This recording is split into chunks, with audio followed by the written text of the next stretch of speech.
Hola, ¿qué tal? Buenas tardes. Sean todas y todos bienvenidos al taller de herramientas digitales de transparencia para el combate a la corrupción ambiental, que se lleva a cabo por parte del Centro de Innovación y Cultura Ambiental, SICA, en el marco de las campañas creativas anticorrupción. Este es un proyecto financiado por el International Republican Institute y mi nombre es Alan Eduardo Sánchez. Soy director del Centro de Innovación y Cultura Ambiental. Es un gran gusto poder saludarles a través de la virtualidad. Me da mucho gusto saber que cada día más jóvenes están interesados en estos temas. Me permito leer la semblanza de nuestra ponente. Nuestra ponente es Laura Paulina Mancebo Padilla, es candidata a doctora por estudios de población por el Colegio de México, es maestra en Gobierno y Asuntos Públicos por Flaxo México y economista por el Instituto Politécnico Nacional, IPN. Cuenta con más de 15 años de experiencia en el sector público, en México, la sociedad civil organizada y organismos internacionales. Desde 2019, forma universitarios en temas de economía y métodos estadísticos. Es investigadora y especialista en diseño, implementación y evaluación de políticas públicas con enfoque en rendición de cuentas, feminismo, migración internacional y protección social. Actualmente lleva los servicios de monitoreo y evaluación del programa Casa Refugiados. Sin más por el momento, le cedo la palabra a Paulina. Es un placer tenerla entre nosotros. Gracias, muchísimo gusto a todos. Y pues bueno, eh, me da mucho gusto poder compartir con ustedes. Sé que lo que hacen principalmente es incidencia medioambiental. Yo les traigo algunos ejemplos al respecto, pero también les traigo un poco como la experiencia en temas de transparencia, acceso a la información y rendición de cuentas. Por favor, en cualquier momento que lo necesiten, alcen la mano o abran su micrófono y hagamos de esto un taller muy, muy dinámico. Eh, y voy a compartir mi pantalla. Si hubiera algo que necesitaran extra o, o no sé, qué pasa a veces que quisieran profundizar en algo más, si no lo hacemos en la sesión del día de hoy, lo podemos hacer en la sesión del día de mañana. Así que, por favor, siéntanse con toda la confianza en cualquier momento. Entiendo que se ve mi pantalla, ¿es correcto? Sí, perfecto. Buenísimo. Bueno, no se asusten, es una presentación para hoy y mañana, eh, a donde llegamos hoy y avanzaremos el día de mañana. Em, Lo primero que les quiero decir antes de contarles un poco el contenido de la presentación es que estas discusiones sobre cómo utilizar o cómo incidir desde fuera en el gobierno es una discusión tan antigua como la simple idea de gobierno, ¿no? Y que al final está detrás de todo esto una discusión sobre qué intereses representa el gobierno y qué implicaciones tiene para el corto y el largo plazo. Entonces, por eso abro mi presentación con una reflexión de John Stuart Mill, que el gobierno es la mejor forma de gobierno, y apenas si es necesario decirlo, no consiste en una que sea practicable o elegible en todos los grados de civilización, sino en una que en circunstancias en que sea practicable y elegible vaya acompañado de la mayor proporción de consecuencias benéficas, inmediatas y futuras. Es decir, cuestionarnos sobre lo que hace el gobierno no solo nos beneficia a nosotros como ciudadanos en el momento inmediato, en el día de hoy, sino que también genera un beneficio en el largo plazo. Y de eso va un poco muchas de las reflexiones que les compartiré el día de hoy. ¿Qué vamos a ver? Bueno, lo primero que vamos a ver es la conceptualización del derecho de acceso a la información, la transparencia y la rendición de cuentas, que es súper importante. Les voy vamos a conversar sobre la historia del derecho a la información en México y su diseño institucional. Y esa es la primera parte, que espero que estos 3 puntos los abarquemos el día de hoy. Y el día de mañana vamos a hablar de los mecanismos de acceso y de unas sugerencias para hacer proyectos con acceso a la información pública.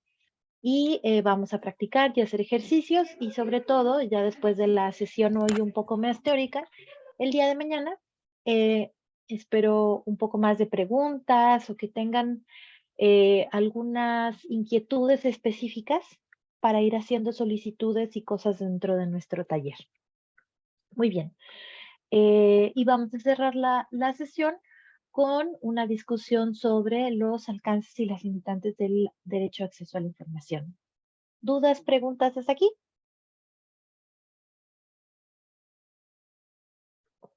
No, buenísimo. Ok.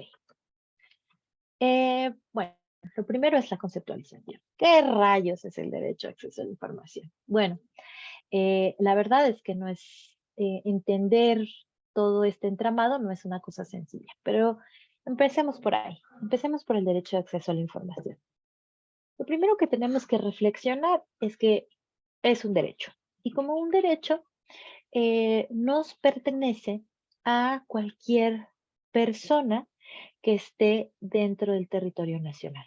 El derecho a la información, simple, sencilla y llanamente, es un derecho humano. Es como el derecho al agua, como el derecho a la salud, eh, como el derecho al medio ambiente.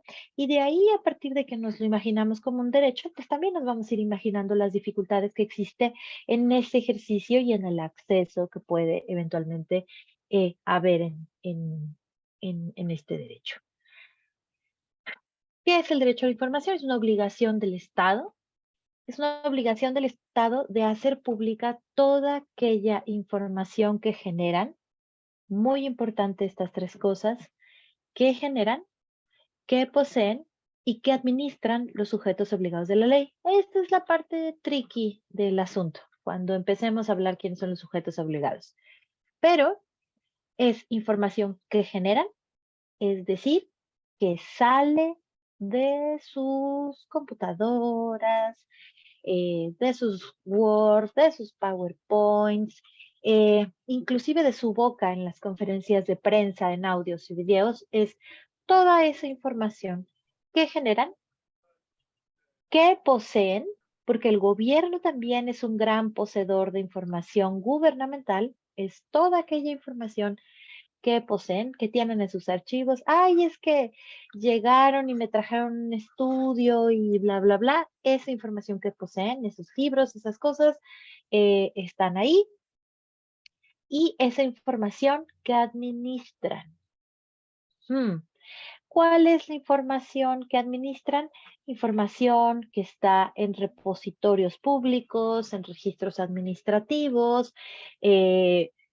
Piensen esta parte de la administración como esas válvulas de subida y de bajada, donde van teniendo justo el insumo principal, que es la información, y en la que pueden ir administrando. Un ejemplo muy sencillo de esto tiene que ver, por ejemplo, con el manejo de las emergencias. Se genera información, pero también se administra otra información que está disponible. Cuando estamos en un contexto de emergencia, no toda la información puede ser disponible o estar en el acceso público, ya lo discutiremos a profundidad, porque puede generar algún daño o puede perjudicar la operación del gobierno. Entonces, a eso nos referimos con la administración, a ese tipo de gestión. Ahora, este derecho es para los tres órdenes de gobierno, que es el municipal, empezando de abajo hacia arriba, el estatal y el federal. ¿Quiénes son los municipales? Muy fácil, ¿no? Nuestros municipios, nuestros alcaldes, nuestro gobierno más cercano. Luego vendría el de los estatales y luego el gobierno federal. Por supuesto, esto es porque está muy enfocado a la normatividad del país, pero por supuesto que podemos tener acceso a la información de fuentes internacionales, no más que las reglas que lo rigen y las reglas que están, pues son distintas, pero por supuesto que también tenemos derecho a conocer información internacional. Ahora, ¿de qué tenemos información o de qué tenemos derecho a saber? ¿No? Que es otra forma en la que se conoce el derecho a la información. Bueno, tenemos derecho a saber sobre las acciones que se realizan. ¿Qué son las acciones que realiza el gobierno? todo aquello que nos imaginamos que hace el gobierno. A veces es muy difícil cuando le preguntamos a un niño, ¿no? O a un adolescente, bueno, ¿y tú qué crees que es el gobierno? De pronto como que se quedan pensando, o inclusive hasta para nosotros que tenemos un ojo un poco más experto, puede parecer difícil imaginarnos qué es eso que hace el gobierno, ¿no? Em, Porque no es tan tangible, ¿no? No produce los derechos, en realidad los tiene que cumplir. Algunos dicen, ¿no? Cuando es muy sencillo, no, pues el gobierno hace banquetas o servicios públicos. Sí, pero son cosas muchísimo más complejas o nuestra forma de ver los productos del gobierno son un poco más abstractos, ¿ok? Y donde podemos encontrarlo de manera más sencilla es a través de sus acciones, pero las acciones de gobierno pasan desde el diseño, la planeación, la implementación, la ejecución, la evaluación y, y volvemos a regresar, ¿no? Puede haber un rediseño, una reimplementación, una reevaluación, etcétera. Entonces, las acciones de gobierno pueden verse así, como programas públicos, pero las acciones de gobierno también pueden verse como giras, como grillas, como con quién se sentó, con quién habló, alguna autoridad de gobierno, etcétera. ¿Ok? Esto es tan amplio como nuestra imaginación. Otra forma tiene que ver con los recursos públicos, que es la más fácil. Es la más fácil y es en la que más se ha, en la que más se ha concretado, en la que más se ha concretado el derecho a saber, en ver el ejercicio de los recursos públicos. Ojo que el gobierno no es lo único que hace. Es lo más visible y es de donde más tenemos fallas. ¿Por qué? Pues porque el uso de los recursos públicos genera corrupción y discrecionalidad. Vamos a llegar ahorita a eso. Pero los recursos públicos como instrumento del gobierno, pues son los más fáciles justo, ¿no? Rompen un poco con esta abstracción de qué es el derecho a la seguridad, ¿no? Pareciera como que policías, pero sabemos que no es nada más policías, y lo concretamos en el ejercicio de recursos públicos. Y ahí es donde más podemos buscar reducir la corrupción. Y un aspecto muy importante que voy a resaltar el día de hoy tiene que ver con la discrecionalidad. Muy bien. Ahora, también tenemos derecho a saber qué indicadores permiten rendir cuentas, qué instrumentos de planeación se hicieron para evaluar si cumplieron o no. Es decir, si yo me comprometí a poner 5 hospitales en un sexenio, quiero ver 5 hospitales en ese sexenio, ¿no? ¿Y qué características van a tener los hospitales? Ah, pues van a ser 5 hospitales de alta especialidad. Ah, perfecto. ¿Y los hospitales, los 5 hospitales de alta especialidad tienen lo que se necesita para ser un hospital de alta especialidad? Entonces ahí es cuando podemos evaluar justamente a manera de contraste. Y eso justamente nos va a hacer evaluar los resultados obtenidos en el marco de sus obligaciones. Ojo que sus obligaciones no son solamente las que tienen en la ley. Las obligaciones del gobierno también son aquellas que tienen plasmadas en planes, programas eh, e inclusive ahora con esta potencialidad de las redes sociales, pues es aquella también que está en los discursos. ¿No? Porque, ay, qué bonito es hablar y hablar, pero ahora que tenemos tantas redes y tantos medios para hacer testimonial de esa información de la que hablan los políticos, si alguien dice, yo me comprometo a que en este sexenio habrá, no, no es personal, voy a hacer, voy a agarrar ejemplos de todos, pero este fue el primero que se me ocurrió, ¿no? Em, yo me comprometo a que este sexenio vamos a tener el sistema de salud de Dinamarca y ya estamos en 2022, casi 2023, y todavía no tenemos un sistema de salud universal que incluya a todos, pues vamos nada más camino a Dinamarca con la eliminación en el mundial. Entonces, ¿qué se necesita para que sea garantizado el derecho a la información? Primero, que sea pública, que es la publicidad, que cualquiera de que es que sea público, que cualquiera de nosotros la pueda ver, la pueda encontrar, ¿no? Que esté a las puertas, digamos, que sea accesible, es decir, que cualquiera de nosotros pueda tener mecanismos para poder acceder a ella.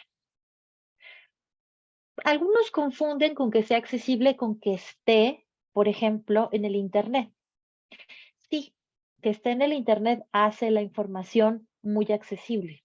Que esté en redes sociales también, pero ojo, eso no es acceso universal. Entonces no es del todo accesible, ¿ok?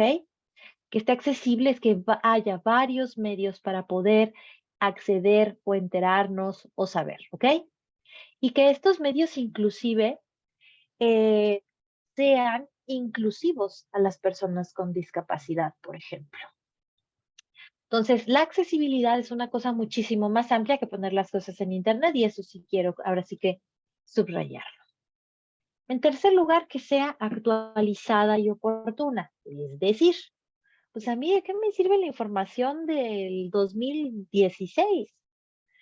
Yo lo que quiero saber es qué está pasando hoy en algunas cosas y eso es también muy importante. Y que sea oportuna. Eh, pues ya, por ejemplo, ahorita es oportuno saber cuáles son los componentes de la vacuna de COVID de AstraZeneca. Pues no, la verdad no. Pues porque ya todos nos vacunamos con ella, bueno, un gran número de personas nos vacunamos con ella, porque aunque ahorita está repuntando la ola, pues eh, no hay un proceso de revacunación, no se ha cuestionado sobre las vacunas, etcétera. ¿Cuál sería la información oportuna? Ah, saber cuándo va a haber una redistribución de vacunas de COVID y a qué sectores van a llegar, por ejemplo, ahorita que está volviendo a subir el número de contagios. Entonces, la oportunidad no solamente tiene que ver eh, con el tiempo, sino también con el momento o la circunstancia en la que se está dando esa información. Por último, que sea veraz. Y aquí tenemos como una doble discusión también. A mí me gustaría que en cualquier momento que quieran discutir y decirme, oye, Paulina, eso que estás diciendo no me suena o me parece así como complicado, lo podamos discutir porque eso es lo que le va a dar ahora sí que la categoría de taller, ¿no? Que tengamos una conversación más cercana. Y este principio, este tema de la veracidad justo genera como mucha discusión. ¿Por qué? Pues porque los políticos, los de ayer, los de hoy y los de mañana, mienten.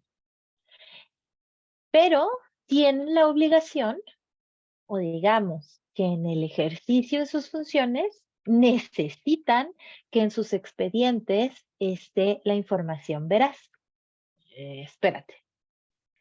Por un lado, me estás diciendo que los políticos mienten o que hay mentiras y que en la corrupción se pueden falsear o falsificar documentos. Sí, pero por otro lado, conocer los procedimientos o saber en qué archivos o con quiénes están nos permitirá también evaluar la veracidad de esos documentos y siempre aunque es un principio la veracidad, siempre tenemos que desconfiar, ¿ok? Entonces, es muy importante saber que ellos tienen la obligación de tener la información veraz dentro de sus archivos o dentro de sus sistemas de información, pero también es muy importante para nosotros como ciudadanos dudar de la veracidad de esa información, no descartarla de inmediato, pero tampoco aceptarla de inmediato, ¿ok? Siempre veámosla un poco con desconfianza y contrastémosla con los hechos, por ejemplo. Es muy fácil, ¿no? En temas de corrupción, piensen un poco, ¿no? Eh, vuelvo al ejemplo del hospital. Se va a construir un hospital de alta especialidad en Oaxaca, ¿ok? Hay fotografías, hay planos, hay facturas, hay muchas cosas, pero cuando vamos a visitar el hospital de alta especialidad en Oaxaca, oh sorpresa, nos damos cuenta que nomás es el cascarón de afuera y que qué bonito se veía con las fotografías. Esto es un ejemplo súper común. Ustedes que son medioambientalistas lo deben de saber. Nos comprometemos a sembrar o a reforestar 5 hectáreas de no sé dónde, ¿ok? Y cuando llegan, pues es unos cuantos metros cuadrados que están reforestados, ¿no? Que se ven tupiditos en la foto, pero a la hora de la hora no están. ¿no? Es como ocultar la mugre abajo del tapete. Y así es como podemos contrastar la veracidad. Por supuesto que en un documento dice que está todo perfecto y a la hora de la hora, como cuando lo vemos, decimos, eso no es del todo cierto.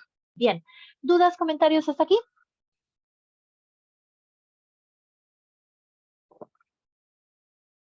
Ok. Oh, en el chat tenemos un comentario.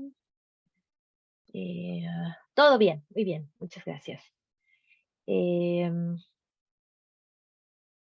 no se preocupen, algo que veían en mi currículum es que soy eh, profesora universitaria, entonces digamos que estoy acostumbrada a- al silencio del Zoom en el que yo pregunto y nadie me contesta, eh, y, y es un gran erradicador del ego. César, adelante, por favor. Sí, yo también sé que el sentimiento. Sí, un No, poquito sí, sobre lo que comentabas de la importancia, ¿no? De contrastar pues, la información pública que se hay con si realmente se han llevado a cabo las acciones, ¿no?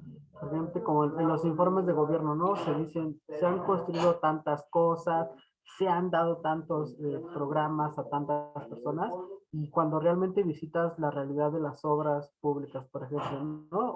O la realidad de lo que realmente se vive de haciendo estudios con las personas que han sido beneficiadas, pues te das cuenta que no es tan verdad lo que se menciona, ¿no? En algunos casos.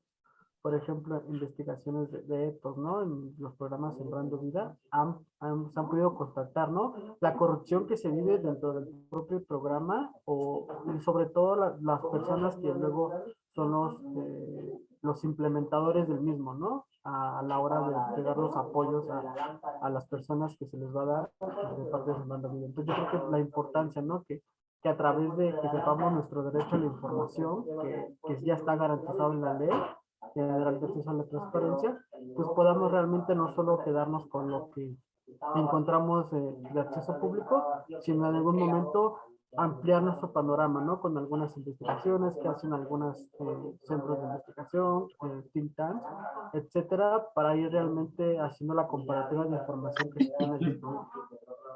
así es. Ya llegaremos a eso, César, justamente. Em, me, ay, creo que, oh, ya no puedo compartir pantalla. Este, em, oh. Bueno, voy a seguir hablando de Estamos- esto en lo que, sí, creo que es algo del host y el co-host. Me parece muy importante esto que dices, César, justamente. Eh, Vamos a ir profundizando un poco más porque tenemos siempre que contrastar lo que podemos ver en los informes o en información pública o inclusive en información administrativa que es esencialmente pública con la realidad. Este es, y ahí es justo donde vamos a encontrar la corrupción. A mí me gusta mucho este ejercicio, ahorita que hablabas de esto, me gusta mucho este ejercicio que tiene el medio digital Animal Político, que tiene un ejercicio que se llama el sabueso. Y algo de lo que hace el sabueso justamente es buscar justo esa información que dicen los informes de gobierno, pero que en la realidad no está, ¿no? Y esto es un poco algo que tiene que ver con la rendición de cuentas y que nosotros como ciudadanos, cualquiera, solos, acompañados, con organizaciones, en colectivo, las mamás en las primarias, en todos lados lo podemos hacer. Podemos criticar mucho, voy a ser muy crítica del diseño institucional actual en materia de acceso a la información, pero sigue siendo una herramienta bastante importante y bastante útil para las personas. Muchas gracias. Creo que ahora ya se ve de nuevo mi pantalla. Eh,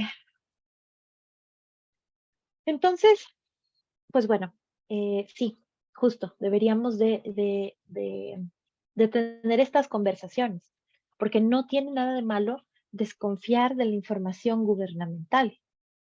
Es más, yo ahora sí como que llegaría y les diría, es más, es nuestra obligación desconfiar, porque no puede ser que sea más fácil, o sea, también hay algo hay varios discursos que se entrecruzan por aquí, ¿no? Y que me gustaría ir reflexionando a lo largo de las sesiones y que tiene que ver con que a nivel chisme todo el tiempo estamos con ese contraste o con esas contradicciones y contraposiciones de la información, de si alguien es corrupto o no. Pero las fuentes y las formas en las que podemos verificarlo, sí tenemos acceso y sí podemos hacerlo nosotros, ¿no? Bien, objetivos del derecho al acceso a la información. Estos son algunos entre tantos, pero son los más importantes. Primero, pues justo, ¿no? Provocar que el Estado mexicano proporcione, ventile y entregue la información que genera. Oiga, es que mire que sí, a los godines y a los burócratas no les gusta entregar o transparentar su información. No, no les gusta. Por supuesto que no. Por eso tiene que estar a nivel derecho. ¿Para qué? Para que se proporcione, para que se ventile y para que se entregue esa información. O sea, esencialmente no es algo que vayan a querer hacer. Entonces hay que obligarlos. Ok. Segundo, contribuir a la rendición de cuentas y combatir la corrupción. Y aquí les pongo unos signos de interrogación muy sabrosos que tiene que ver con que basta con publicar la información para que se combata la corrupción. Pues no. Pero el acceso a la información es muy importante para combatir la corrupción. Pues sí. No podemos dar por sentado que la publicidad y que la transparencia van a eliminar la información. O que hacer informes, ahora que está muy de moda, ¿no? Las conferencias de prensa de todo el mundo. Las conferencias de prensa, pues sí es brindar información pública, pero no es ni transparencia, ni combate a la corrupción, ni gobierno abierto. Son políticos que están detrás de un micrófono diciendo todas las maravillas y las bondades que hacen. Ni siquiera es un ejercicio de rendición de cuentas, porque detrás del micrófono no están asumiendo ni sus errores, ni cómo tomaron las decisiones, y es más, nos usan a nosotros como ciudadanía para, según ellos, legitimar las decisiones que tuvieran. Entonces, no toda información pública contribuye a la rendición de cuentas, ni toda la información pública contribuye a combatir la corrupción. ¿Qué es importante para combatir la corrupción? Un sistema muchísimo más complejo, que incluye la sanción. Entonces, voy a hablar un poco de la estafa maestra, ¿no?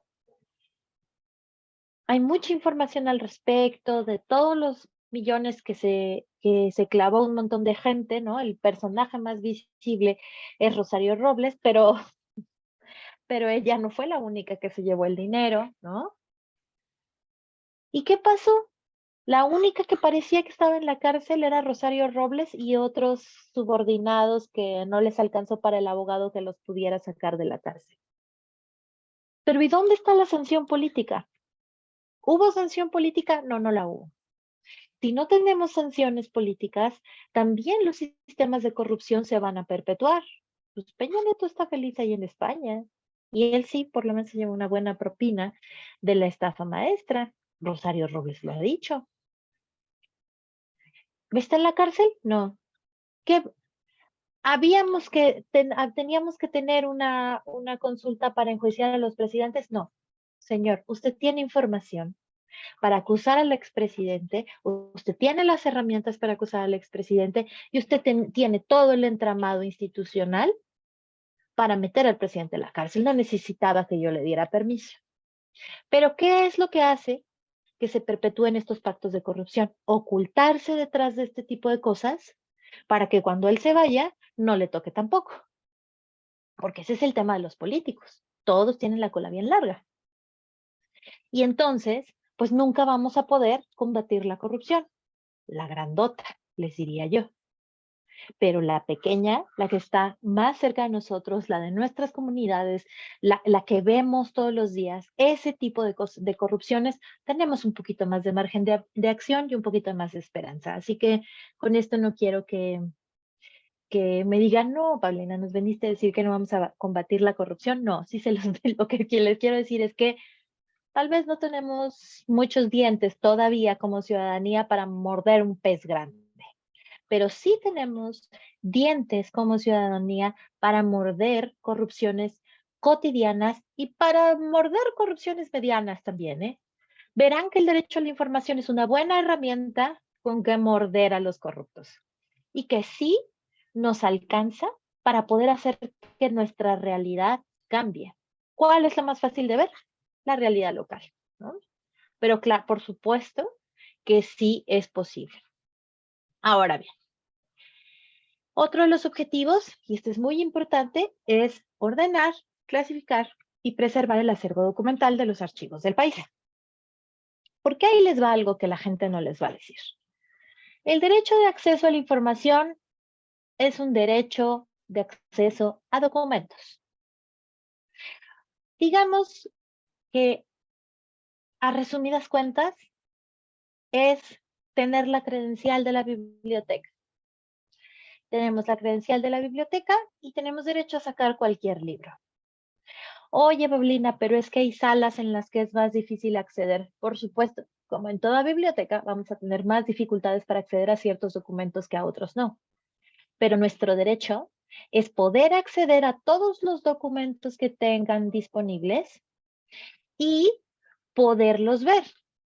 ¿Cuál es el gran truco que ahora han hecho los gobiernos para restringir el derecho a acceso a la información? Como ya entendieron que todos los oficios, correos electrónicos y toda cosa que esté en un medio de reproducción documental es una fuente de acceso público, pues ahora les dio por trabajar por WhatsApp. Ah, pero ¿qué cree? Si su WhatsApp está pagado con recursos públicos, se usa para trabajar o para tomar decisiones públicas, su WhatsApp es una fuente de acceso público que puede ser disponible mediante solicitudes de acceso a la información. Entonces, les hago esta metáfora de la biblioteca para que vean que la capacidad que tienen para acceder a información esencialmente pública es muy amplia. No todo el derecho a la información se limita a acceder a oficios. Pueden ser cosas tan grandes y tan importantes como videos, audios, fotografías, boletines de prensa. Les voy a contar una, una solicitud personal. Yo tengo ya algunos años trabajando el tema migratorio y he trabajado mucho el tema de transparencia y rendición de cuentas en temas de política migratoria. Y hubo una comisionada del Instituto Nacional de Migración que, una panista horrorosa que se la pasaba haciendo comentarios xenófobos en público, y estábamos justamente buscando los documentos para poder exhibir que esta señora era xenófoba y racista. Y en la búsqueda, ya les contaré mañana un poco cómo se hace todo eso, y en la búsqueda se me ocurrió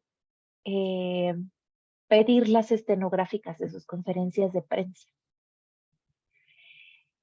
Y contestó la unidad de enlace del Instituto Nacional de Migración, sí, claro, se te va a dar acceso. Pero fíjate que tenemos las estenográficas en unos libros empastados que no te podemos entregar en digital. Entonces, tienes que venir a las instalaciones a ver la información y a leerla. ¿Ok? Yo en ese momento trabajaba en una organización de la sociedad civil, con ellos estábamos haciendo el proyecto y no había celulares como ahora, estoy hablando del año del caldo, no había celulares como ahora que escanearan, ¿no? Ahí estaban las fotos, pero bastante malas. Y les dije, oigan, ¿y si conseguimos un escáner de documentos? Ah, qué buena idea. Entonces me fui a la unidad de enlace, me fui con mi escáner, me dieron acceso a mis libros donde estaban estas conferencias de prensa y donde esta señora hacía unos comentarios horribles y me puse a escanearlos. Cuando me ven los de la unidad de enlace me dicen, tú no puedes hacer eso. Y yo, ¿dónde dice en la ley que yo no puedo hacerlo? Tú tienes, digamos, el derecho de darme la información en los medios que los tengas disponibles. Me dijiste en la respuesta que no los tenías digitalizados. Me hiciste venir, por supuesto, o sea, llegó, me recibió el policía, o sea, hicieron como todo esto, esta cortesía pasivo-agresiva para amedrentarme.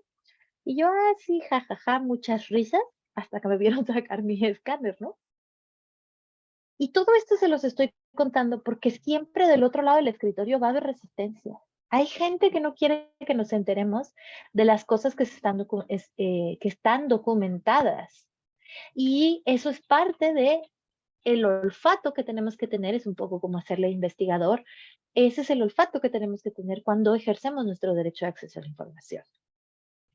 No va a ser fácil, no va a ser a la primera, pero si lo que queremos es pegarle unas cuantas patadas al monstruo de la corrupción, tenemos que ser creativos, pacientes y sabernos algunos trucos bajo la manga. Y así es como vamos a poder lograr cosas. Entonces, si tenemos claro que el derecho en realidad lo que nos está dando acceso es a esos documentos públicos que están ordenados y archivados, pues ya le hicimos. Hay que solamente imaginarnos en qué clase de documento puede estar lo que estamos buscando. No siempre la corrupción va a estar en un oficio, pero lo que puede estar es el contraste de esa realidad para evaluar esa corrupción, o a veces podemos tener suerte y encontrarla en algún correo electrónico, un poco como lo que pasó ahora con los correos que se filtraron con los Guacamaya Leaks. Eso es otra forma de acceso a la información, no es una pública, no es, digamos, es legal, pero no es de esta forma legal. Y ¿la podríamos usar en un juicio contra corrupción? No. Pero con ese correo electrónico, por ejemplo, digamos que nos encontramos un Guacamaya Leak donde la Sedena está diciendo que van a ir a talar cierto volumen del bosque porque van a hacer una pista de aterrizaje. Por imaginarme un ejemplo. Si nosotros ya vimos ese documento en una fuente, ya sabemos en el correo electrónico qué día, con quién fue, quiénes fueron los destinatarios, donde alguien está diciendo, sí, háganlo, con eso en la mano nos vamos directo a hacer una solicitud de acceso a la información y nos vamos a perseguir la cosa. Y ahora sí, armamos nuestro caso para justamente para combatir la corrupción y para proteger otro de nuestros derechos, que es el derecho al medio ambiente. Entonces, el derecho a acceso a la información es un derecho de derechos, ¿eh? Es un derecho que nos ayuda a ejercer otros derechos. Entonces, otro de sus objetivos en ese sentido es publicar los criterios de la autoridad y cómo ejercen el poder. Porque los políticos creen que una vez que se cierra la puerta de sus oficinas, ya pueden tomar las decisiones que quieran sin ninguna consecuencia. Es que lo necesitaba porque no tenía otras alternativas. Demuéstralo que no tenías otras alternativas. Demuéstralo. ¿Dónde están los criterios que utilizaste para tomar esa decisión? ¿Qué te presentaron? ¿Qué te enseñaron? ¿Dónde estuvieron tus alternativas? ¿Qué hiciste para tomar esa decisión? Eso debe estar ahí documentado. Y pues obviamente no todo el tiempo lo hacen, porque muchas veces se toman decisiones sobre las rodillas y se va parchando. Y por último, lo que hace el derecho a la información es reforzar el cumplimiento de los objetivos de gobierno. César nos decía, el programa Sembrando Vidas, ¿no? Estos famosos árboles maderables que han generado muchísima discusión desde la campaña. Sí, pueden tener algunos beneficios, no lo dudo ni tantito, pero como objetivo, yo les puedo decir, yo solamente no soy experta en medio ambiente, mi expertise esencialmente está en estos temas de migración, y lo que les puedo decir es que para temas migratorios, Sembrando Vidas no sirve. Sembrando Vidas, como se lo quisieron vender a Centroamérica, no va a impedir que las personas que están en el Triángulo Norte hagan o emprendan una movilidad a través de México para llegar a Estados Unidos. Porque sus comunidades, porque ustedes lo deben de saber más como gente que se dedica a temas medioambientales. No es nada más sembrar un árbol, es hacer comunidad también alrededor, de ese árbol y de todo eso que hay ahí. Tiene que haber el clima adecuado, tiene que haber las condiciones adecuadas. Políticamente y en temas de seguridad, Centroamérica está muchísimo más destrozada, las comunidades están completamente rotas y aparte están teniendo desafíos en materia, perdón, perdón, desafíos en materia climática. Entonces, si de pronto hay inundaciones en algunos lugares donde se pueden sembrar árboles y en otros hay sequías, y eso está aumentando la inseguridad en ciertas comunidades, y esto se lo estoy contando porque pasa en Honduras y El Salvador específicamente. En Honduras hay zonas que hace 5 años eran zonas de agricultura bastante productiva y el cambio climático ha originado zonas desérticas y, y la gente se tiene que desplazar porque no puede pagar el derecho de piso para sembrar 3 jitomates en su tierra. Entonces, los problemas son muchísimo más complejos y por lo mismo el cumplimiento de los objetivos pues tampoco es lineal. Por eso también se tiene que hacer un ejercicio de rendición de cuentas para ver si política pública A va a generar el resultado B. Entonces, cuando tenemos resultados C, D, F, X, W, Z, pues algo está mal en nuestro objetivo A. En medio de esto puede haber un caso de corrupción o puede haber un caso de incompetencia. Yo, por un tema teórico, procuro separar corrupción de incompetencia. Eh, ya llegaré a esa discusión más adelante. ¿Dudas, comentarios hasta aquí?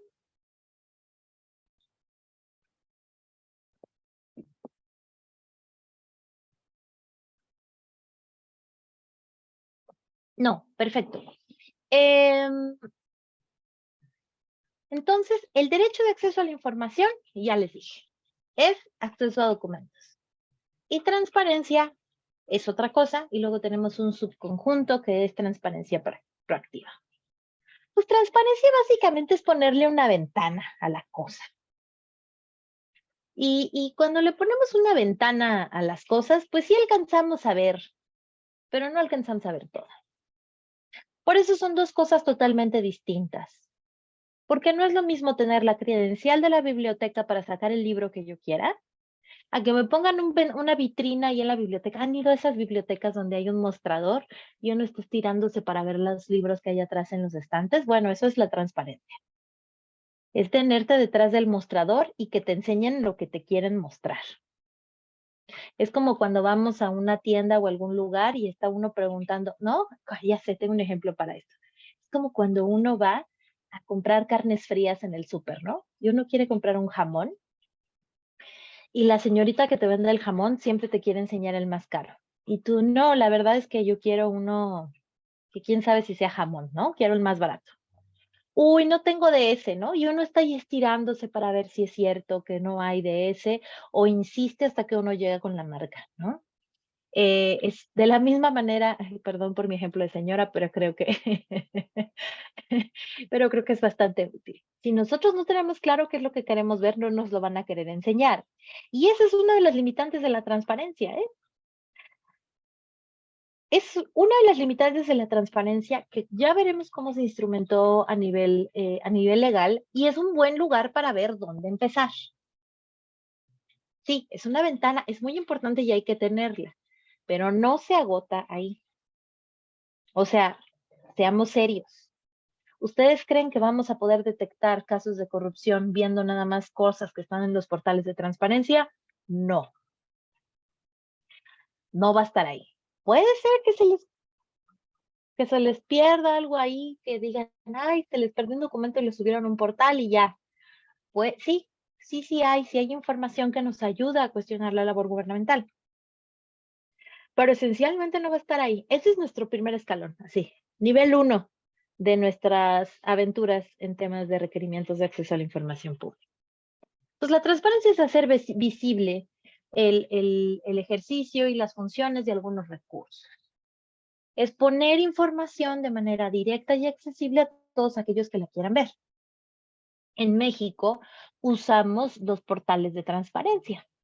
En la India, hace algunos 10 años, había dificultades para el acceso a Internet en algunas comunidades. ¿Qué hacían? periódicos murales.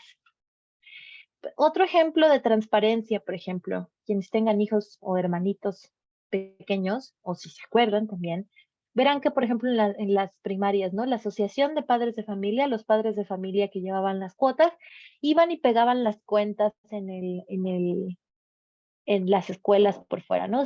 Recibieron 50 pagos de cuota de tantos alumnos y se gastaron estos pagos de cuota de los alumnos estas, en estas cosas. Ah, pues buenísimo, ¿no? Eso es transparencia, es ponerlo para que alguien lo vea.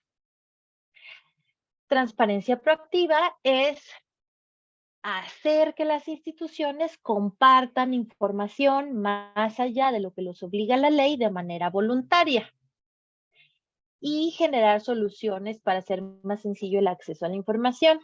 Bueno, ¿qué hacen las instituciones de gobierno? Publican estadísticas de algunos estudios, pero no van a subir, por ejemplo, no sé, el minutario de distribución de ciertas primas o de ciertas cosas. Eso no lo van a hacer.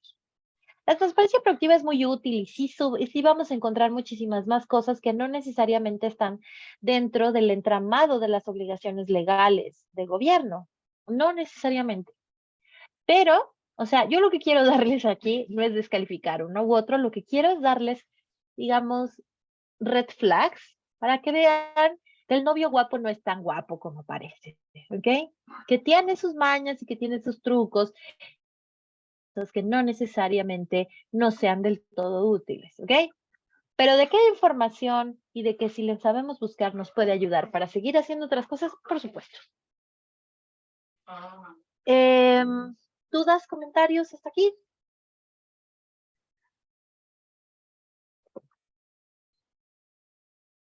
Bien. Voy de menos a más. Ya vi que ya me dieron las 6, así que me voy a apurar. Ahora veamos nuestro siguiente concepto importante, la rendición de cuentas. La rendición de cuentas es la capacidad que tienen los actores por informar, justificar y eventualmente sancionar la acción gubernamental. Para mí, en lo personal, es una parte como muy básica lo de la información, la justificación y la sanción.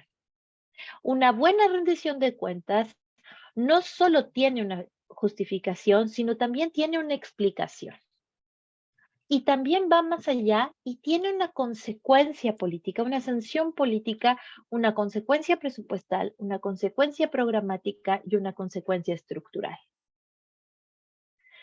¿Por qué? Porque nos ponemos bien punitivistas y creemos que la rendición de cuentas termina cuando vemos a Rosario Robles en la cárcel. No, señores, ahí no termina la rendición de cuentas.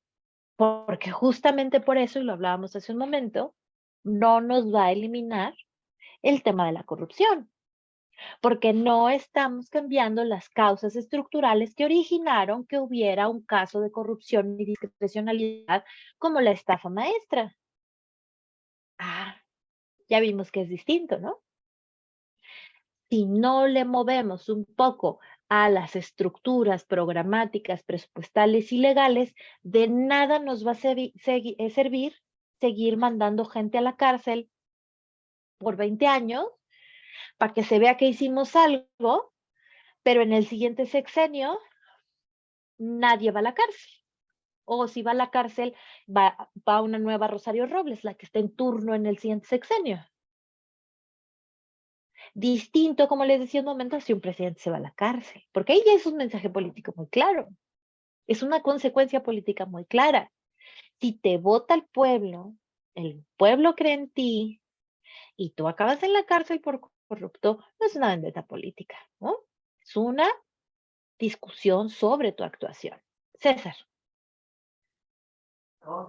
Y justo es contrastando lo que está pasando en Perú, ¿no? Hace el día de ayer, que presidente hizo o intentó hacer un golpe de Estado a su manera, muy raro, a diferencia de otros golpes que se han suscitado en países latinoamericanos, que hizo el desconocimiento del Congreso, porque el propio Congreso, a través de los mecanismos institucionales que tienen en Perú, pues lo está investigando por actos de corrupción en su gobierno, ¿no? En Perú, y que justo es el detonante de que el presidente quisiera como declarar este estado de excepción y decir, ya no, voy a reintegrar el Congreso, y al final de cuentas, pues los mecanismos institucionales estaban o están también construidos en este momento en Perú, que ya lo tuvieron y que ahora van a convocar a posibles nuevas elecciones para elegir otro presidente, pero al final de cuentas el mensaje es claro, que a diferencia de en otros tiempos posiblemente que eran golpes de estados muy claros con el poder del ejército, de las instituciones militares,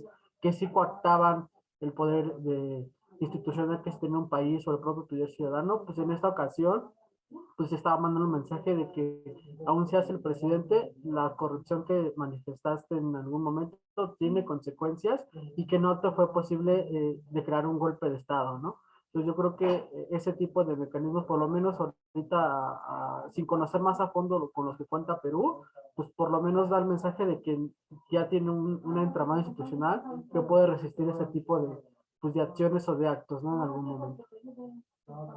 Exacto, muy bien, César, porque justo es eso lo que hay que cuestionarnos. No todas las consecuencias son legales, sino también cómo hay instrumentos de consecuencia legal que se traducen también en consecuencias políticas, ¿no? Y podríamos debatir qué está bien o mal, o cómo hay una intersección o un roce entre estos instrumentos jurídicos y los instrumentos políticos, pensando un poco, por ejemplo, en los casos de Argentina, ahora con Cristina Fernández de Kirchner, o el caso de Brasil de Lula, ¿no? De que van y vienen de la cárcel, de que hay persecución política. Unos dicen que es persecución política porque ellos no fueron corruptos, pero luego resulta que sí hay unas cosas raras en la gestión de los recursos. Entonces, ¿no? Si hay una cosa rara en la gestión de los recursos, pues eso es corrupción. O sea, porque si no siquiera tienes capacidad de poder documentar bien tu gestión gubernamental, eso es porque eres un corrupto, además de poco profesional y además de que no tienes un equipo, ¿no?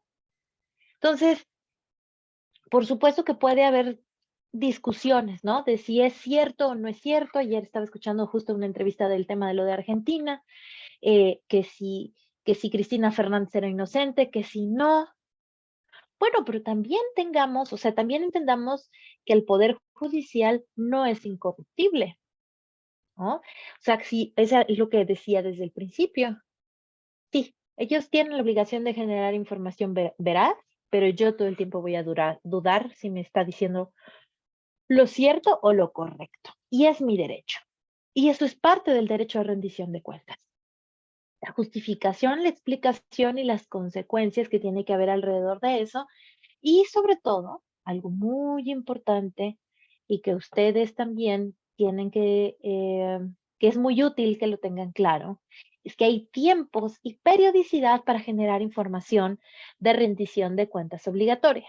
Es decir, si nosotros hacemos un proyecto de búsqueda de corrupción, en cualquier momento podemos llegar o hacer un proyecto de buscar el cumplimiento de alguna cosa, en cualquier momento podemos llegar a un mecanismo de rendición de cuentas. Digamos que es permanente. Sí, pero hay otros instrumentos de rendición de cuentas que son fundamentales y temporales, como por ejemplo el informe de gobierno, ya hablamos uno de esos. ¿Qué otro? La cuenta pública. Oh, mi amiga, la cuenta pública. Como economista, yo les voy a decir algo a mí, me gusta muchísimo más ver la cuenta pública, porque en el ejercicio de la cuenta pública ya vimos dónde le pusimos pesos e intención. Los economistas tenemos una frase sobre el presupuesto público y siempre decimos que donde está el dinero está la voluntad política. Ahorita, ¿dónde está el dinero? En la Sedena. No están nuestros temas, no están los temas sociales, no está en salud, no está en educación, no está en más infraestructura, está en la Sedena. Ahí es donde está la voluntad política. Y luego alguien me dirá, sí, Paulina, pero pues, el país está quebrando a pedazos en temas de seguridad. Sí, pero no lo estamos poniendo para profesionalizar, capacitar, para generar capacidades locales, para una estrategia. No. Ese dinero se está etiquetando para programas, proyectos y cosas de la Sedena para la misma Sedena, no para que nos generen resultados a nosotros.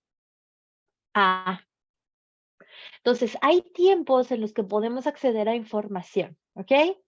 Tenemos varios tipos de rendición de cuentas. Tenemos una transversal que tiene que ver principalmente con el ejercicio de los ciudadanos, organizados y no organizados, expertos o no expertos, ahorita todas las categorías que gusten y manden, para poder ejecutivo, legislativo y judicial. Puede ser vertical de manera directa de ciudadanía alguna de las instituciones, pero también puede ser social. ¿A qué me refiero con social? Que lo hagamos como una discusión pública deliberativa entre varias instancias de la sociedad. También hay rendición de cuentas horizontal. El ejemplo más sencillo, las comparecencias de las instituciones del Poder Ejecutivo en el Congreso, las comparecencias del Poder Judicial o los mismos mecanismos que existen inter e intrainstitucionales. Y también tenemos una rendición de cuentas internacional, que es la que tiene que ver con el cumplimiento de los tratados, los exámenes periódicos en materia internacional, ¿no? Tenemos exámenes periódicos, por ejemplo, los que me sé, perdón por los ejemplos migratorios, pero tenemos el examen periódico sobre desplazamiento y protección de los refugiados, está el de derechos humanos, está el de personas en movilidad, y por supuesto que hay exámenes periódicos medioambientales. ¿Qué es eso? Pues instrumentos de rendición de cuentas internacional. Ahora, ¿cómo? Ahorita en otras diapositivas les voy a enseñar cómo, o sea, hay una relación íntima entre el acceso a la información y el combate a la corrupción. Insisto, no se agota ahí. ¿Qué es la corrupción? La corrupción es apropiarse, bueno, la definición que a mí más me gusta, la verdad. La definición que a mí más me gusta de la corrupción es decir que se apropia algo público para hacerlo privado. Robar al erario público es justamente el ejemplo perfecto de esto. Recursos públicos que se apropia a alguien, ¿no? Que se mete a la bolsa. Hola, Rosario Robles. Y la lista empieza ahí, pero es larga. Eso es una. Otra, por ejemplo, ¿no? Una muy común que tiene que ver con las contrataciones de gobierno, ¿no? Contratar a los cuates. ¿Por qué contratar a los cuates? Ah, pues porque los cuates me pasan ahí como una propina, ¿no? Es igual la apropiación de recursos públicos. Que no es lo mismo, quiero resaltar, que algunas definiciones sí lo incluyen, que la corrupción tiene que ver con la falta de profesionalización, con la falta de instrumentos, con la falta de personas capacitadas, etcétera. Claro, cuando tú estás contratando a tu cuate para que ocupe un área, estás justamente ejerciendo una función pública de una manera discrecional y privada. Eso sería la corrupción. Pero si además de todo, al que contrataste es bestia hasta la pared de enfrente y no sabe ejercer sus funciones de gobierno, aquí estamos teniendo dos pecados. No solamente eres corrupto, sino también eres inútil. Y eso también, ustedes lo saben, deben saber igual o más que yo, es pan de todos los días. Inicios de sexenio, finales de sexenio, que llegan personas que no tienen claro qué es lo que tienen que hacer. Casos que conozco. Las procuradurías de protección al ambiente. ¿Cuántas veces hemos visto llegar a personas a las procuradurías de protección al ambiente que no tienen ni idea de cómo deben de ser, situarse, tener características, ciertas, ciertas instituciones eh, gubernamentales, ¿no? O ciertos mecanismos medioambientales. No, pues es que yo lo vi bien, es que parece bien, ¿no? Pues, no, pues está bien, ¿no? Entonces, aunque no se agota ahí el tema de transparencia, rendición de cuentas y derecho a la información, sí es un gran alimentador de los sistemas de combate a la corrupción. Ahora bien, en México es bastante reciente la idea de un sistema nacional anticorrupción que tiene como brazo operador o como un brazo muy importante el Instituto Nacional de Transparencia, el INAI. Aquí se los dejo aquí. Pero está también el Consejo de la Judicatura, la Secretaría de la Función Pública, el Tribunal Federal de Justicia Fiscal Administrativa, la Auditoría Federal Superior de la Federación, la Fiscalía Anticorrupción, ¿no? ¿Qué nos falta aquí? Las instancias de evaluación gubernamental. ¿Cuáles son esas? Pues una muy conocidita, el Coneval, por ejemplo. El Coneval, cuando hace evaluaciones de programas, no es la única. Esta es nada más de política social. Tenemos también de salud o tenemos de otras, ¿no? Cuando no estás cumpliendo con los objetivos de un programa social, caso ejemplo que tenemos aquí a la mano, el Sembrando Vidas, si no estás cumpliendo con los objetivos y aparte de todo hay discrecionalidad en la distribución de los recursos, pues bueno, estamos teniendo un caso de corrupción, pero no solo eso, estamos generando un daño a futuro. Antes, los programas de transparencia condicionada tenían dentro de sus objetivos romper el círculo intergeneracional de la pobreza. Y para eso, el país tenía que crecer al menos al 4%. Eso estaba en las reglas, en el diseño del programa. Y en las reglas de operación estaban los mecanismos institucionales que no solamente eran las transferencias condicionadas, sino también eran comités de participación social, ir al centro de salud, que los hijos fueran a la escuela, etcétera. Todo eso estaba hecho para romper el círculo intergeneracional, pero dependían de una cosa que no es menor, que el país tuviera crecimiento económico, porque detrás de eso la hipótesis que había es que iba a haber redistribución. Cuando el sistema económico nacional empezó a entrar en crisis, todo el mundo así, como que nada más votaron hacia un lado esa cláusula y se quedaron con que bastaba con las transferencias condicionadas. Ahora llegamos a un rediseño del programa que ya ni siquiera tiene componentes sociales, porque ya no estamos pensando en cohesión social, que va haciendo que ese programa pasó de ser malo, feo, horrible a peor, y pues ahora nada más es una forma en la que se hace llegar dinero. Pero ¿cuál es el objetivo? ¿Cómo está impactando ese objetivo en la vida de las personas, en la calidad de vida de las personas, en la inclusión de grupos y de sectores más necesitados? No con eso estoy diciendo que debería de, pues como eso parece corrupción y está bastante mal, hay que desaparecerlo, ¿no? Me regreso a la diapositiva anterior. Tendría que haber una consecuencia presupuestal, programática y estructural que hiciera que todos los programas sociales cumplieran con sus objetivos y si no, rediseño o desaparición. Y por eso está cojito el Sistema Nacional Anticorrupción, porque no todas las evaluaciones las hace la función pública.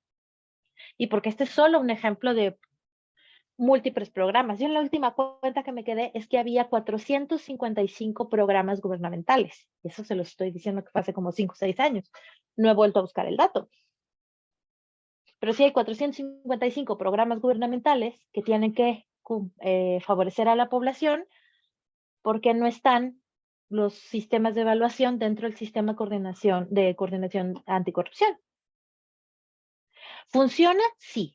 ¿Está pensado a nivel fiscalía para la sanción? Sí. ¿Pero tiene altos vuelos para fiscalizar y para meter a alguien a la cárcel? Todavía no lo hemos visto. Tiene muy buenas intenciones. Es un sistema nacional que está a nivel federal y luego se replica en las 32 entidades federativas con el único objetivo de que estas instancias puedan sancionar a nivel estatal y a nivel municipal, en los 3 órdenes de gobierno. Contribuir a la fiscalización y al control de los recursos públicos. Sí lo hacen, pero no basta. ¿Hay mecanismos de prevención? Sí. ¿Hay mayor detección de información? Sí. ¿Hay mayores sanciones? Ahí está la cosa. ¿Por qué? Pues porque este gobierno y el anterior y todos los que quieran les incomoda estos temas y hacen diseños institucionales a modos que de alguna manera restrinjan. Entonces, esto que se vuelve más difícil para los ciudadanos tener accesos o mecanismos de control a la corrupción. No imposibles, solo son difíciles. Ahora, les voy a contar en una nuez, porque ya vi que me quedan algunos pocos minutos, la historia del derecho a la información en México. ¿Cómo empezó el derecho de acceso a la información? En 1977, con la reforma con una reforma electoral importante ¿qué hizo la reforma del 77? Que ahora voy a remembrar esos años. Cuando el PRI era el partido hegemónico, no había competencia de otros partidos. Se hizo la reforma política del 77 con el único objetivo de que hubiera una mayor participación de otras fuerzas políticas, esencialmente de izquierda. El Partido Popular Socialista, el Partido Comunista, el Partido del Trabajo, etcétera, ¿no? Y que no solo existiera el PAN, que era una cosa chiquitita, que ganaba 2, 3 diputados.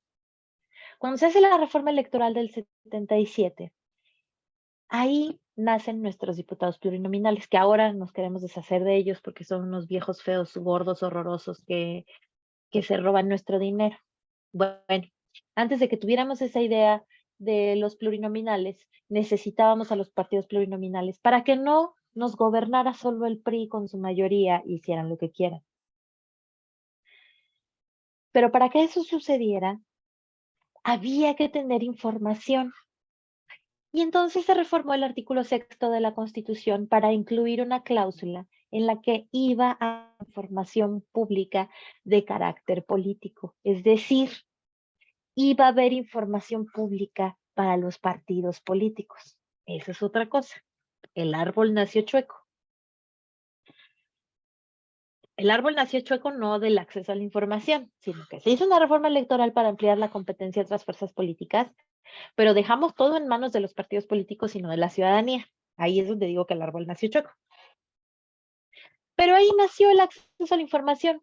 Originalmente la redacción de la Constitución decía que era información pública para los partidos políticos. Es decir, pues para quienes no, para fuerzas políticas no priistas. Así estuvo del 77 hasta el 2002.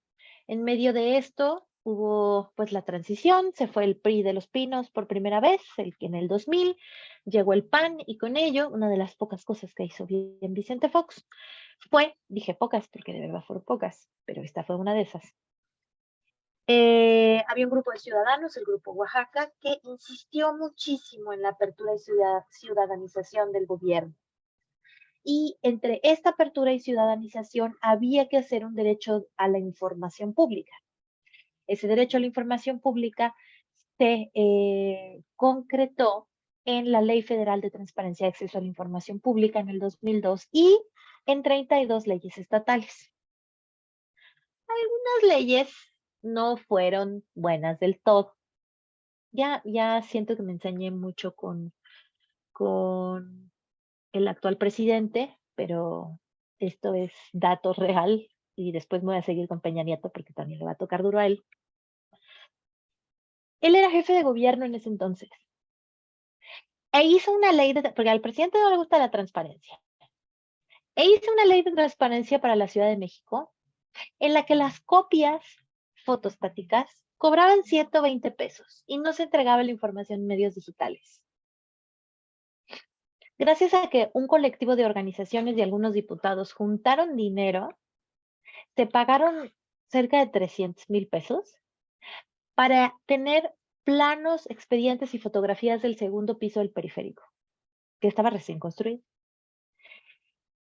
En esa resistencia de entregar la información y que se cobrara porque no era gratuita en ese entonces, en el lejano 2002, hace 20 años, se encontró que había unas ballenas y unas torres del segundo piso del periférico que no estaban hechas de manera sísmica. La tragedia que sucedió en la línea 12 hace un tiempo hubiera sucedido también en el segundo piso del periférico. Y gracias a eso se inició un caso de corrupción, se logró remozar y rehabilitar algunas de las ballenas y de los pivotes del segundo piso del periférico. Pero hubo una resistencia completa del gobierno de la ciudad, encabezado por él, para que no se tuviera acceso a esa información y para que no se descubriera que detrás de eso había corrupción. Eso fue hace 20 años. Y no fue el único gobierno, ¿eh? Uy, del de Tamaulipas les tengo unas historias fantásticas. Ahí cobraban hasta la búsqueda. Ir a buscar a los archivos te cobraban. Entonces hubo muchísimas, las 32 leyes eran súper diversas. Se fue Andrés Manuel de la jefatura de gobierno, su primera candidatura, y cambió la ley, y la ley de transparencia de la Ciudad de México al día de hoy es una de las más progresistas, inclusive que la federal. Pero hubo horrores, horrores, les digo, Tamaulipas, Quintana Roo, ay, bueno, Hidalgo también tuvo, había cosas, había gente que te pedía la identificación, que tenías que comprobar estudios para poder acceder a documentos, una cosa horrible. Pero una vez de que se hizo mucho trabajo a lo largo de estos 5 años, del 2012 al 2007, se homogeneizaron y se hizo un piso más parejo de leyes de acceso a la información. En 2007 se hace una reforma constitucional que establece los pisos mínimos en materia de acceso a la información y al establecer esos pisos mínimos instruye para las modificaciones a las leyes estatales. Y ahí varias cosas nos pasaron. El derecho es universal para cualquier persona. El derecho es gratuito. El derecho se puede hacer por medios electrónicos y además no solo eso, tienes derecho a que no compruebes cuál es tu identidad, tu nombre o tu lugar. Y Mickey Mouse puede hacer una solicitud de acceso a la información. Grandes logros, ¿eh? Porque si se pueden pedir documentos bastante delicados, créanme, Mickey Mouse tiene un poquito más de fuerza. Eso fue en 2007. Pasaron 7 años de la implementación y luego llegaron los priistas, llegó Peña Nieto. Por eso les dije, no crean que se van a ir limpios. Llegó Peña Nieto y dijo, ay, pues a Calderón obviamente le repateaba el derecho de acceso a la información porque mucha información de la guerra contra el narco salieron de solicitudes de acceso a la información pública. Pero Peña Nieto, así como lo veían, tonto, tonto no era, llegó y dijo, vamos a hacer una reforma constitucional para ampliar las facultades del derecho a acceso a la información y va a dejar de ser Instituto Federal de Acceso a la Información y va a ser nacional. Entonces vamos a hacer una burocracia más grandota. ¿Y qué pasó? Sí, tiene un mayor alcance jurídico el derecho a acceso a la información a partir de 2014 con la reforma de Peña Nieto. Por supuesto que es más poderoso y que hubo muchas cosas muy beneficiosas para la gente, pero se hizo una burocracia más grande, más pesada y más difícil. ¿Y qué terminó siendo eso? Un derecho un poco más complicado para los ciudadanos. Ya no era un derecho ya no era el derecho de Mickey Mouse de meterse al portal y hacer una solicitud de información. Sí, Mickey Mouse lo puede seguir haciendo, pero ahora es un poco más difícil y un poco más enredosón. Para que vean que todos de alguna manera buscan patear las instituciones. Entonces se hizo una reforma a la ley, sale de esta reforma constitucional para la creación del INAI. En 2015 se hace la Ley General de Transparencia. Una ley general tiene la potencialidad, eso es muy importante que lo tengan claro, tiene la potencialidad de abarcar los 3 órdenes de gobierno. Un sueño, sí, muy bien. Entonces el INAI es autoridad a nivel nacional, estatal y municipal, puede atraer casos y ordenar casos, pero pues más chamba no necesita, no se convierte necesariamente en más eficacia. Y en 2016 se publicó una ley federal en el marco de la ley general se reforma la ley federal para dar ordenamiento a las disposiciones a nivel federal. Ya estoy viendo la hora. Ya casi acabo esta parte. Entonces, ¿cuáles fueron los aspectos claves? Los malos, ya les di algunos. Burocratización, hubo una mayor especialización, se volvió un derecho un poco más para abogados, no para cualquier persona como originalmente era. Propició resistencias institucionales. Luego, Calderón también hizo lo suyo en diseño institucional. Nacieron juntos el derecho a la información y la protección de datos. Entonces, en el sexenio de Calderón se hizo más grande la burocracia de protección de datos y eso apagó un poco el derecho a la información, porque había que proteger la privacidad. Y mientras la privacidad cierra, el derecho a la información abre. Entonces el IFAI en ese momento era como Jekyll y Mr. Hyde. Actualmente, en mi deber hay un poco de sobreregulación y eso también ha dificultado un poco las capacidades de la ciudadanía para poder acceder, pero tenemos cosas buenas dentro de este viaje institucional. Hay una mayor apertura, hay una participación de amplios sectores. Nada de esto, no ya hubiéramos llegado al día de hoy con sus cosas buenas y sin cosas malas, sin la participación de la sociedad organizada, de los académicos, de los académicos, de los especialistas y de las personas interesadas, de los curiosos. Es un derecho que dentro de todo hay cercanía entre el gobierno y ciudadanos, reduce las brechas entre gobierno y ciudadanos, es universal para cualquier persona en cualquier lugar del mundo puede ejercer su derecho a acceso a la información, es transversal, podemos ver cualquier materia, cualquier cosa y podemos evaluar los resultados. Esas son las cosas buenas que tiene, eh, digamos, los aspectos institucionales. Ahora bien, ya hablamos que hay un Sistema Nacional de Transparencia que está en los 3 órdenes de gobierno y que tiene algunas instituciones importantes como el INAI, la Auditoría Superior de la Federación, el Archivo General de la Nación, que es el bibliotecario de los archivos, el INEGI y los organismos garantes de las entidades federativas. O sea, hay INAI y hay institutos de transparencia estatales que, en caso de que no pueden, no tengan o haya problemas, pueden recurrir al INAI. O nosotros como ciudadanos que algo no esté bien en algún instituto local, podemos pedir un recurso de revisión en el Instituto Nacional. Y la sociedad civil como un organismo participante dentro del Sistema Nacional de Transparencia que pueda discutir, criticar y, digamos, cuestionar lo que se esté haciendo. ¿Quiénes son los sujetos obligados dentro de este sistema?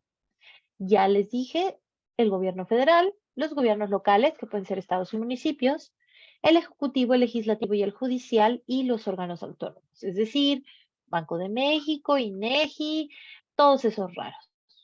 Pero también tenemos a otros que no necesariamente son gobierno, y esos son, por ejemplo, los partidos políticos y organizaciones de la sociedad civil o particulares que reciban recursos públicos. La ruta del dinero es una de las cosas más importantes que tenemos en materia de acceso a la información. Si hay algún operador de recursos públicos, como puede ser un organismo internacional, está la obligación de saber y tienen que cumplir con esa información. Los partidos políticos y también las organizaciones de la sociedad civil que reciban recursos públicos de manera directa, ¿ok? Tienen que entregar información sobre el uso y ejercicio de esos recursos. Entonces, aquí se los puse de manera breve y aquí se los pongo de manera... ya voy a acabar esta parte, me quedan como 3 diapositivas, por eso estoy usando un poco del tiempo.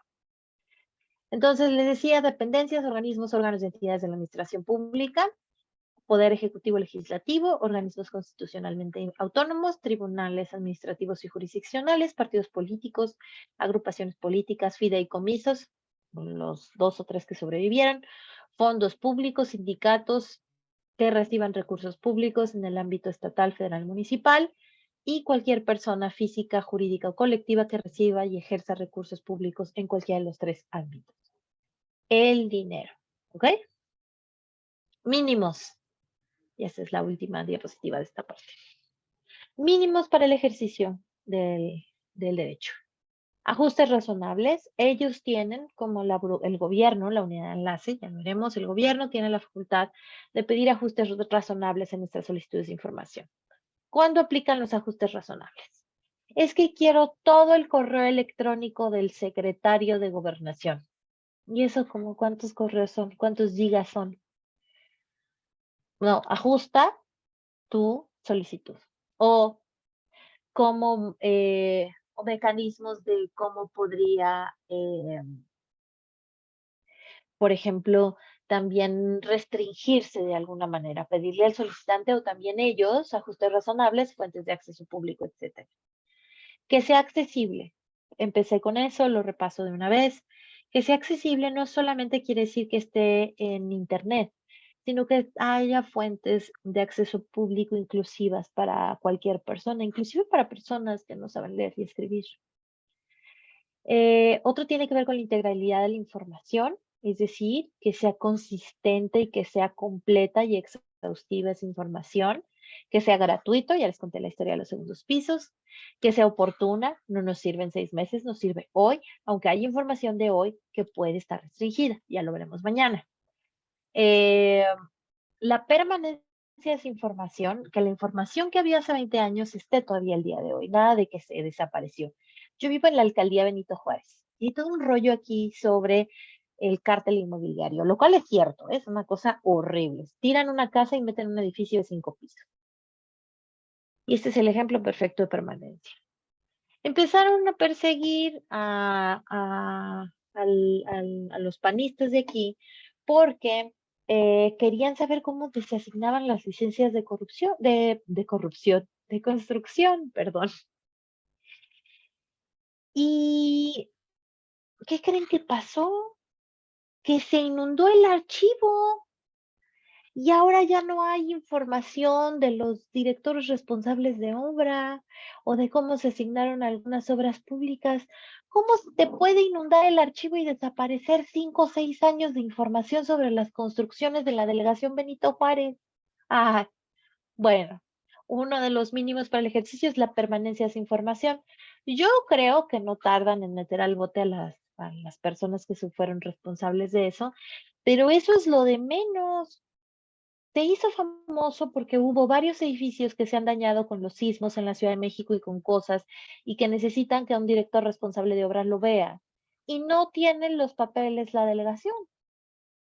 Entonces es una cosa escandalosa y de la que deberíamos de estar hablando, ¿no? Y que tiene que ver con, sí, el derecho a la vivienda, sí, con la corrupción, pero también tiene que ver con los impactos medioambientales de la gentrificación a lo estúpido en la Ciudad de México, ¿no? La especulación inmobiliaria. La información tiene que ser legible por máquinas. ¿Por qué? ¿Qué tal si queremos hacer una búsqueda, un Scratch con R o con Python o nos dedicamos a la programación y podemos observar qué es lo que está diciendo esos documentos, que lea un software que lea palabras, que sea abierto y de libre uso, siempre con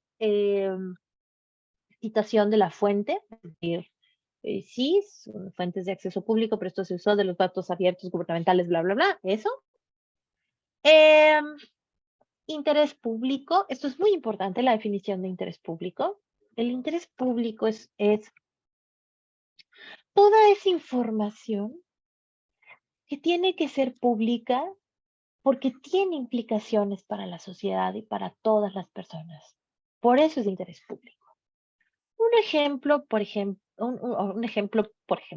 de esta discusión eh, sobre el interés público están en los estados de salud de los presidentes, del que sea. Voy a hablar, nomás no he hablado mucho de Calderón, del de Calderón. Hemos especulado desde hace años sobre los estados de salud del presidente. Y hay quienes dicen que no deberíamos de saberlo porque se puede afectar y puede bla, bla, bla. Pero si el señor tiene una enfermedad crónica, deberíamos de saberlo, porque es de interés público saber si en algún momento se puede enfermar o se puede morir o si está sufriendo por una depresión. Es de interés público, por ejemplo, también en algunos casos saber sobre las declaraciones de impuestos de las grandes empresas Oigan, si el 10% más rico es el que más debería de pagar impuestos, pues yo quiero que me enseñen que el 10% más rico paga todos sus impuestos. ¿Ah, que no? ¿O sí? Entonces, por ejemplo, eso fue un caso muy famoso con Fundar, de que publicó información sobre créditos fiscales. Entonces, hay información que puede ser en un primer momento o a simple vista que parezca que no, que es reservada, pero es información de interés público. Cómo se contrató, cómo se compró. La máxima publicidad tiene que ver con, es un principio también de interpretación de la información, en el que siempre se va a preferir abrir más la información por las implicaciones que tiene que por el eventual daño que puede generar publicitar esa información. Y ese es el principio de máxima publicidad. Nada de te doy poquito. No, no, no. Dámelo todo. Máxima publicidad es que me lo entregues todo. Y bien. Y el tema de derechos humanos. Para, para vejaciones o casos que impliquen violaciones a derechos humanos, no aplica la reserva de la información. El caso del 68, el caso de Ayotzinapa, son casos que son esencialmente públicas esa información y por hablar de otros, de violaciones de derechos humanos, siempre se preferirá la apertura de la información. Y bueno, me atrasé 9 minutillos. Dudas, comentarios y si no, pues nos veríamos mañana. Pero aquí estoy, a sus órdenes.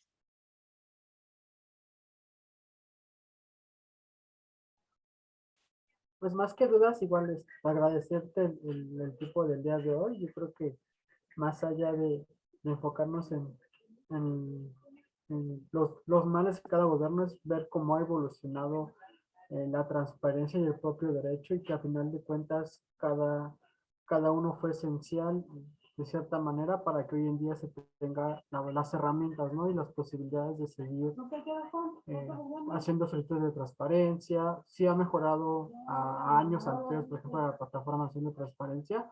Sí, por lo menos yo desde mi perspectiva sí he visto algunos cambios notables que son valorados.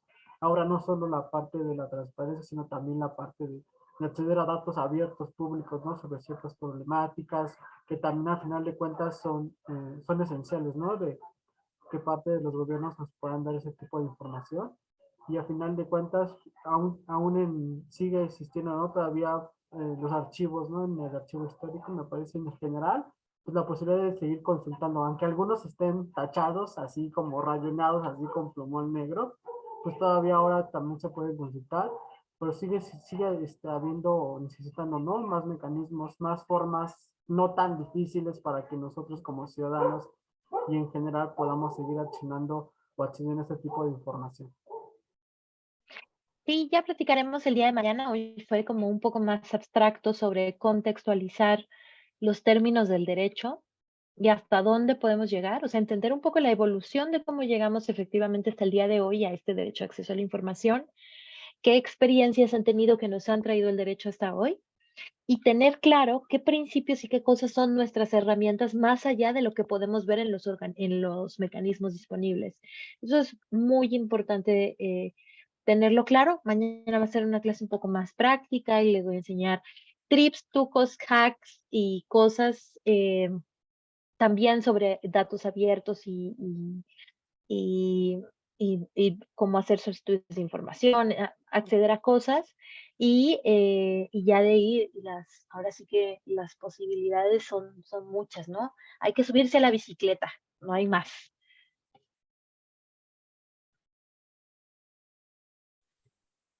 Bueno, yo quisiera también felicitarte porque, bueno, soy Saúl Pérez de Sustentabilidad Urbana, ¿sí? En Guanajuato, y te quiero felicitar porque anteriormente yo me desempeñaba como auditor y la verdad es que en la manera en que en lo que explicas lo que es la transparencia es de una manera bastante sencilla, bastante amena, cosa que a veces no es fácil para la población común civil, ¿no? El entender cómo bien lo dices, o sea, por ejemplo, en cuánto de las áreas naturales protegidas, qué tanto dinero se les da para cuidarlas, ¿no? Como guardabosques. Y cuando uno rasca, dices, uy, las estatales todavía tienen menos, uy, las municipales ni siquiera tienen guardabosques. Entonces, ahí te vas dando cuenta cómo es realmente el interés político de cómo ejercer una política pública, ¿no? Y también cuando se hace una auditoría, saber si se está auditando realmente a toda la muestra que dijeron que iban a hacerlo o solamente aquellas donde no se encuentra algo o sí se encuentra algo, ¿no?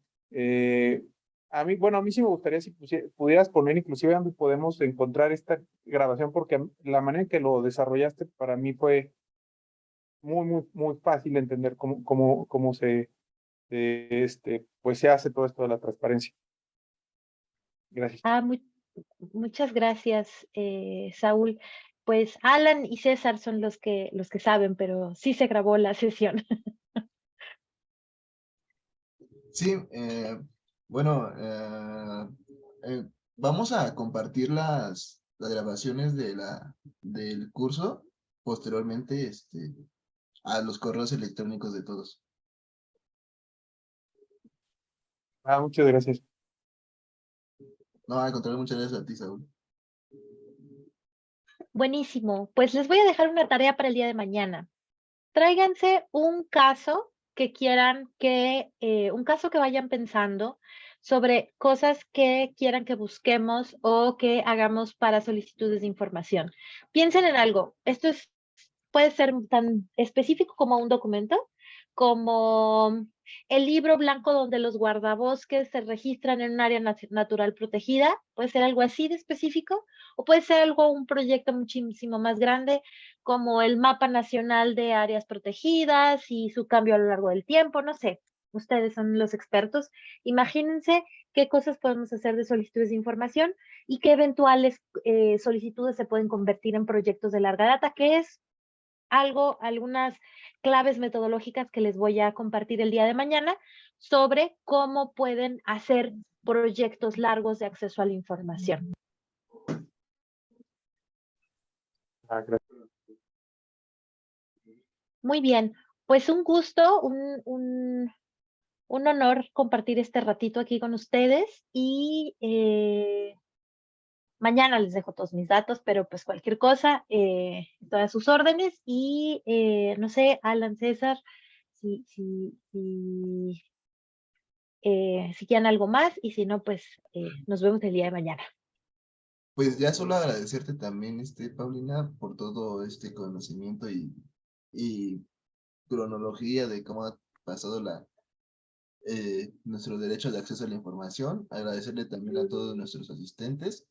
Y pues solamente recordarles que mañana nos vemos a la misma hora. Les vamos a hacer llegar nuestro enlace igual a su correo electrónico el día de mañana. Y pues sin más, solamente me bastaría decir gracias y nos vemos mañana.